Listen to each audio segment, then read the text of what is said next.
Arnav Prasad, a brilliant neurosurgeon admired by everyone, and Kavya Prasad, his graceful and loving wife, seemed to have built the perfect life in suburban New Jersey, until one silent night shattered the illusion forever. Behind their mansion's polished walls lay secrets of financial ruin, betrayal, and madness that would lead to one of the most shocking crimes in U.S. history. When the truth finally surfaced, Arnav Prasad would not only be known as a gifted doctor, but as the first Indian man ever sentenced to death in America for murdering his own family in the quiet town of Princeton, New Jersey. The Prasad family lived in what neighbors often called the House of Dreams. The white, two-story mansion stood at the end of Maple Grove Lane, surrounded by a manicured garden and a tall oak tree that cast a calm shade over their porch. Every morning, Dr. Arnav Prasad left for work in his dark blue Tesla, waving at his neighbors with the same charming smile that made him one of the most respected figures in the local community. As a renowned neurosurgeon at St. Mary's Hospital, he had built a reputation of being calm under pressure, intelligent, and impossibly precise with his work. His wife, Kavya Prasad, was equally admired. She was known for her grace and kindness, often seen volunteering at local shelters and organizing cultural events for the Indian community. She had a warmth that drew people in, a quiet elegance that made her the heart of every gathering. Their children, Rowan and Aisha, completed the perfect picture. Rowan, 16, was shy and intelligent, often buried in his books, while 10-year-old Aisha was full of life, her laughter echoing across the cul-de-sac in the evenings. To anyone who passed by, the Prasads seemed like the embodiment of the American dream: successful, happy, and loving. But perfection, as it turned out, was only the surface. Inside the grand home, cracks had started to appear, small at first, but widening with time. Arnav's life at the hospital had begun to unravel in ways he never anticipated. A promising research project that could have secured his name in medical journals was suddenly under scrutiny. A colleague had anonymously reported that some of his clinical data looked falsified. The hospital administration had quietly launched an internal investigation. What had been a proud and confident doctor was now a man tormented by the possibility of professional ruin. Kavya noticed the change in him long before others did. His usual warmth had been replaced by cold silence. He spent late nights locked in his study, surrounded by piles of documents, his eyes hollow and sleepless. He had begun drinking something he once condemned. Their dinners became quiet, mechanical routines, where even Rowan and Aisha felt the tension hanging in the air like invisible smoke. Behind closed doors, Arnav's financial world was collapsing as fast as his career. He had invested heavily in a private medical startup that went bankrupt. The family's savings were gone, and a mountain of debt loomed over him. But rather than admit failure, he kept the truth buried. Kavya, always intuitive, started to sense that their wealth wasn't as stable as Arnav made it seem. She noticed unpaid bills tucked into drawers, credit card statements missing, and phone calls that ended abruptly when she entered the room. The perfect life that the Prasads displayed to the world was, in reality, a performance. Every morning, Arnav put on his neatly pressed white coat, but beneath that calm exterior, his mind was unraveling. His reputation, finances, and pride all slipping through his fingers. He had always believed he could control everything: his patients' lives, his career, his destiny. But as the walls began to close in, something inside him started to break. By late spring, the once harmonious home had become suffocating. Arnav stopped attending family events. Kavya spent more time at the temple, praying for peace. Rowan and Aisha grew quiet, sensing a storm they couldn't name.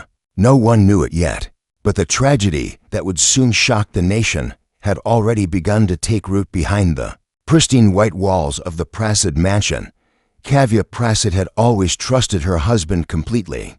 For 16 years, she believed in his strength, his ambition, and his promise that their family's future was safe in his hands.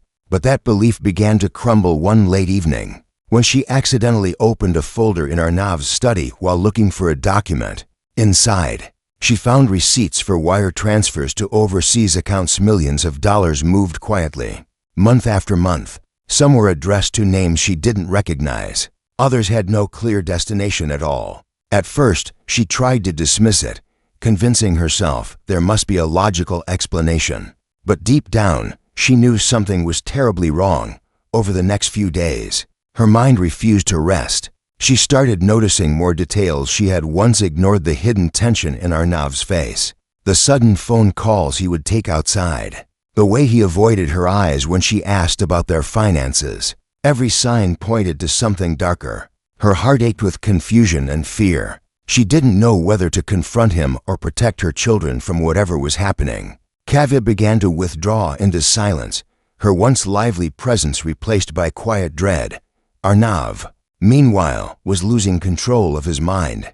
The man who once thrived on precision and order was now consumed by paranoia. He believed that everyone, his colleagues, the hospital board, and even his own wife, was conspiring against him. Each night, he sat in his study, surrounded by empty whiskey bottles, obsessing over the same thought: if his crimes came to light, he would lose everything. He couldn't allow that to happen. In his twisted reasoning, he convinced himself that his family would turn on him once they learned the truth. The thought filled him with anger, not sorrow. His pride wouldn't allow him to face humiliation. Somewhere between his guilt and his madness, the line between love and hatred disappeared. He began keeping a small black medical case beside his desk, a portable anesthetic kit he once used for emergencies. In the following weeks, he began collecting vials of a strong anesthetic, telling himself it was only precautionary, that he would never use it. Yet deep inside, the seed of something unthinkable had already been planted. On the night of June 14th, 2023, the air around the Prasad home was still. The neighborhood lights flickered through the trees, and inside the house, the soft hum of the air conditioner was the only sound. Kavya had tucked the children into bed and sat quietly in the living room, staring at the family portrait hanging above the fireplace. She had made a decision that tomorrow morning she would speak to Arnav, no matter the outcome. She couldn't live in fear any longer. At 9:47 p.m., Arnav returned home. Security footage from a nearby house captured his car pulling into the driveway. He looked calm, even collected, holding his black medical case as he walked through the front door. No one knew it then, but that moment marked the beginning of the end. Hours passed in silence. The lights inside the mansion stayed on long past midnight. At 3:12 a.m., a motion sensor in the hallway flickered once, then stopped. By dawn, everything inside the Prasad house was still. What had once been a home full of life and laughter was now a place of haunting quiet. The breaking point had come, and by morning, the world would wake up to a tragedy it could not comprehend. The morning of June 15, 2023, began like any other in the quiet Princeton neighborhood. A soft golden light filtered through the trees, and the air was still. At 7:30 a.m., a delivery driver approached the Prasad residence to drop off a package. He noticed the front door slightly ajar, which was unusual for a family known for their punctual orderliness. He hesitated at first but decided to knock. When no one answered, he pushed the door gently, calling out, thinking someone might have overslept. The door creaked open, revealing a silence that felt unnatural, heavy, and cold. Inside, the house appeared undisturbed at first glance. The living room was spotless, the faint smell of jasmine candles lingering in the air. But something felt wrong. On the coffee table, a cup of tea sat untouched, its surface layered with a thin film, suggesting it had been there for hours. The television was on mute, showing a children's cartoon. The delivery man stepped closer and saw the edge of a silk blanket on the floor. When he lifted it slightly, his breath caught underneath was the lifeless body of Kavya Prasad. Her expression was calm, her eyes half closed, as though she were asleep, but the faint bruising around her neck told another story. The police arrived within minutes of the 911 call. Detective Laura Briggs, the lead investigator, was among the first to step inside. Her years on the job had prepared her for many horrors, but the scene inside the Prasad home would stay with her forever. Upstairs, the bedrooms were eerily quiet. 10-year-old Aisha lay neatly tucked into her bed, her favorite stuffed rabbit resting on her chest. Rowan was found at his desk, his head resting on folded arms as if he had fallen asleep while studying. Neither showed signs of struggle. Toxicology tests later revealed both children had been injected with a strong anesthetic before being suffocated. Every detail in the house told a story of control. There were no signs of forced entry, no broken glass, no overturned furniture. The killer had moved methodically, almost clinically. It was the kind of precision only someone with medical training could manage. Detective Briggs immediately suspected that this was not a robbery or random attack. It was something far more personal. As investigators searched for Arnav, they found his car missing and his phone switched off. The community was in shock. News spread rapidly across social media, and soon, reporters gathered outside the mansion as police tape fluttered in the summer breeze. By evening, Arnav's face was on every news channel in the country, labeled a person of interest in what was being called the most shocking family murder in recent U.S. history. The breakthrough came 2 days later when police traced Arnav's credit card to a rundown motel in Pennsylvania, nearly 200 miles away. When they entered his room, they found him unconscious on the bed, surrounded by empty sedative bottles and a single printed document titled Confession. The note described, in chilling detail, his belief that his family was better off dead than living through his disgrace. He confessed to planning the murders for weeks, purchasing chemicals under fake names, and waiting for the right night when no one would suspect. Arnav was taken into custody under tight security. He survived the suicide attempt, but the horror of his crime had already spread across the world. The story of the Prasad family, once admired and envied, had turned into a national nightmare. What was once seen as the perfect household now became a symbol of how ambition, pride, and fear could twist the human mind into something monstrous.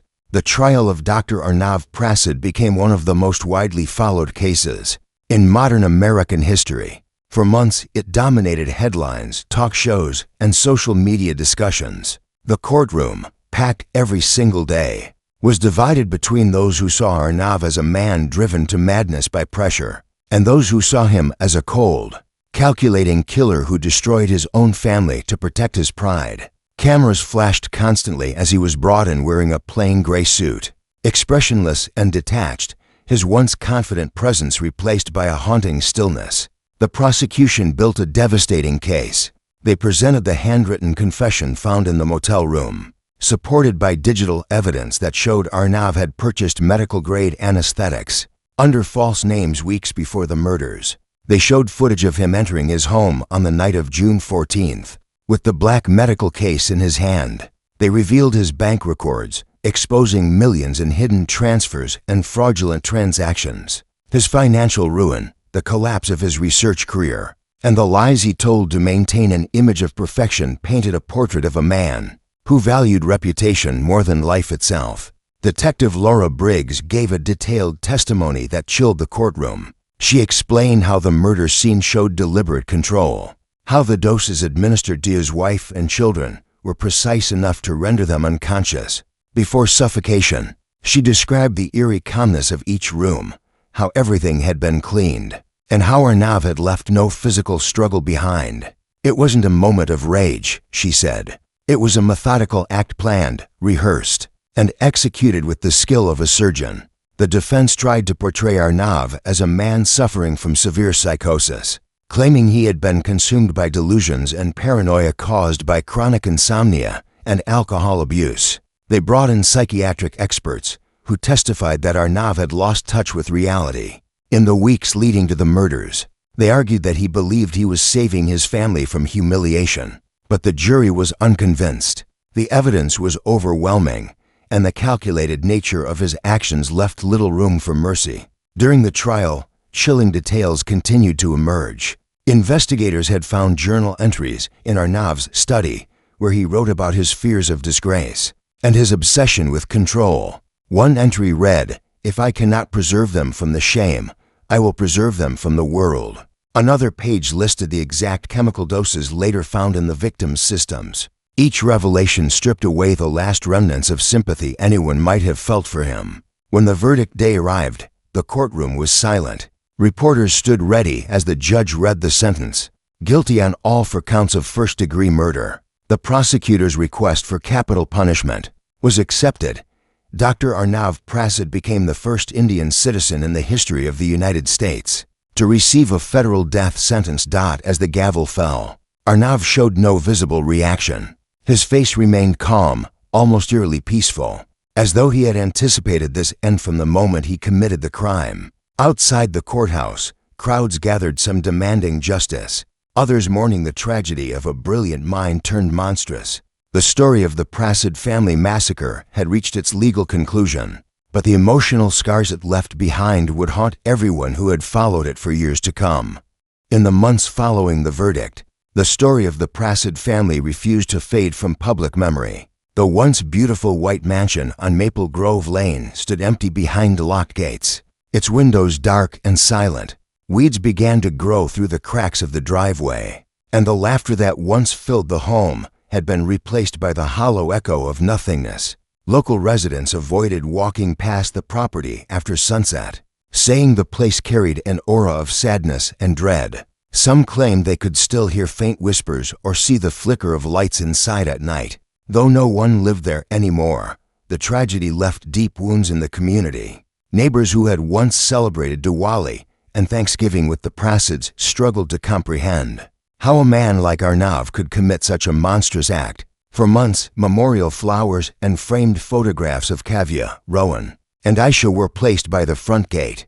Strangers from across the country sent letters, prayers, and donations to charities in their memory. The children's school built a small garden on the campus, naming it the Prasad Peace Garden to honor their lives. Yet for those who knew the family personally, peace never truly returned. Detective Laura Briggs could not shake the memories of the case. Even after decades of solving homicides, this one stayed with her. She often revisited her notes, trying to understand what drove a man so intelligent and accomplished to destroy everything he loved. The case haunted her dreams. She later admitted that the precision of the crime, the lack of chaos, the eerie calmness was what disturbed her most. It wasn't rage, it was purpose. Dr. Marcus Hale, Arnav's former colleague, also carried the burden of guilt. He remembered the late nights Arnav spent at the hospital, the way his hands trembled during surgeries, the sudden absences that everyone dismissed as exhaustion.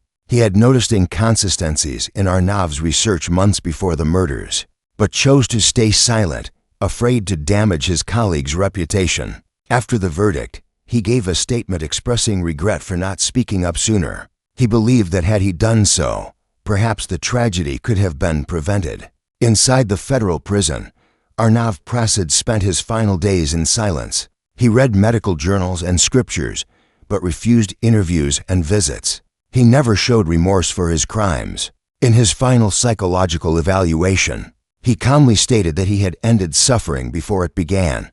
Prison staff described him as eerily composed, a man at peace with his fate. He declined his last meal, requesting only a glass of water. On the night of his execution, a small group gathered outside the prison, some seeking closure, others simply drawn by morbid curiosity. Candlelight flickered in the dark as protesters and mourners stood side by side. At exactly 9 p.m., Arnav was led into the execution chamber. Witnesses later reported that he stared straight ahead, expressionless, as the needle was inserted into his arm. His final words were recorded by officials, but never released to the public, fueling endless speculation about what he said in those final moments. When the announcement of his death was made, a quiet sense of finality settled over those who had followed the case. Yet the questions remained. How could a man so brilliant, so seemingly devoted to his family, commit such calculated evil? The Prasad family massacre became more than just a headline. It became a haunting reminder of the darkness that can hide behind success, of how pride can twist love into destruction, and how even the most perfect lives can collapse into horror without warning.